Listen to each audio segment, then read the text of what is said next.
hello, welcome back to Dola's Stories. කොහොමද ඉතින් මගේ යාළුවන්ට හොඳින් ඉන්නව නේද? ඉතින් ඔන්න අද සෙනසුරාදා දවසේ මං ඔයාලව හම්බෙන්න අලුත් ලොග් එකකින් ආවා. සජිනී මායි යන්නේ අපේ බැච් පොටෝ එකට සාරි ගන්න. ඒ වගේම අපිට තව වැඩ ටිකක් තියෙනවා ටවුමෙන් කරගන්න.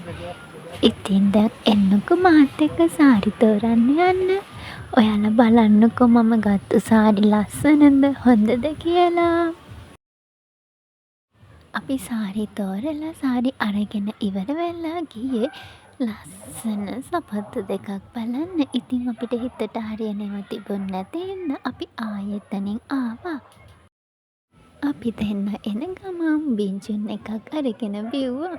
ඔයාලට කියන්නේ ඒක හරිම රසයි. මම ගත්තේ ස්ට්‍රොබෙරි එක, ගත්තේ අඹ එක. ඉතින් සජිනී තමයි ඒක දුන්නේ. එයා තමයි අරගෙන දුන්නේ. මට මතක විදියට ප්‍රයිස් එක නම් 550ක්ද කොහෙද? ඔයාලට කියන්න බැරිව නෑනේ මේක වීඩියෝ කරන්න ඕනේ හින්දා හොඳට හිතන්න. ඒ කියන්නේ මාතර බෝධිය ළඟින් පොලිසිය පාර හරහා ඇතුළට යද්දි තමයි බින්චුන් හැඩේ තියෙන්නේ. ඉතින් ඔයාලා මාතර යන්න කෙනෙක් අනිවාර්යෙන්ම මේ ටෙස්ට් එකත් එක්ස්පීරියන්ස් කරලම බලන්නකෝ. ඉතින් අපි පොටෝස් ගාලා බින්චුන් එක බීලා ඉවරත් නැති හින්දා අපිට තව ගොඩාක් වැඩ තියෙන නිසා අපි ඉතින් එතනින් ආවා ඒක බිබි පාර දිගේම. ඊළඟට අපි ගියේ සමගියකට. ඉතින් ඔයාලට කියන්න මම එකට ගියාට පස්සේ අතරමං වුණා.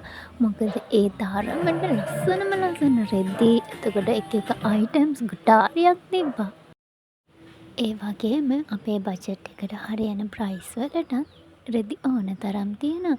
ඉතින් අනිවාර්යෙන්ම යන්නම ඕන තැනක් තමයි සමගියක කියන්නේ. ඇත්තම ඔයාලට කියන්න මාර ලස්සනයි. හැම එකම ලස්සන නෑ කියන්න එකක් නෑ. ඉතින් බලන්නකෝ යාළුවත් එයාටත් හිතා ගන්න බැරුව ඉන්නේ මොකක් ගන්නද කියලා.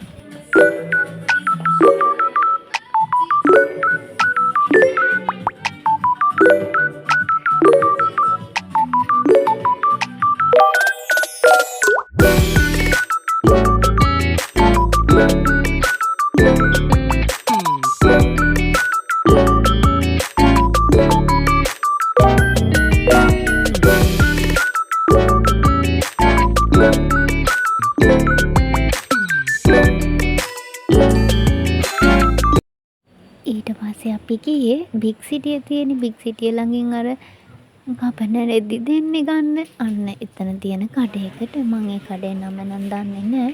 එතන ලස්සන රෙදි තිබ්බා. ඉතින් ඊට පස්සේ අපි ෆාමසියට ගියා සජිනීගේ බෙහෙත් ආගයක් ගන්න. ඉතින් අපි බෙහෙත් ටිකක් අරගෙන යන්න පිටත් මේ මාතර ගොඩදී. මොකද අපි කොහේ ගියත් අපි හැමෝගෙම දවසක අවසානයේ ඒ වගේම අපේ හිතට දුකක් දැනෙන අවස්ථාවක අපි හැමෝම යන තැනන්නේ පන්සල කියන්නේ. ඉතින් ඒ නිසා අපි පන්සලටත් ගියා. අපි දෙන්න පොතේ ළඟට ගිහින් බලද්දී අපේ බෝඩිමේ අනිත් යාළුවා ඇවිල්ලා හිටියේ නැති නිසා අපි දෙන්න ආයේ කොටුවේ කඩේ ගියා. ඒ ගිහින් ඇවිල්ලා යාළුවෝ තාමට පස්සේ ආයේ මාතර බෝධියට ඇවිල්ලා පහන් පත්තු කරලා මල් පූජා කරලා බෝධීන් වහන්සේ නාවලා අපි පූජාවටත් අත ගහලා ටික වෙලාවක් ඉඳලා පුතුන් වැඳලා බෝඩිමට එන්න පිටත් වුණා. අදත් ලස්සන දවසක නිමාවත් එක්ක මගේ තුලාස් ඩයරියේ ලස්සන පිටුවක් ඉවර වෙනවා. ඉතින් ඔයාලා හැමෝටම තැන්ක් යූ මාව හිටියට. අමතක නොකර සබ්ස්ක්‍රයිබ් කරගෙන ලයික් එකක් දාගෙන යමු නේද? බයි බයි.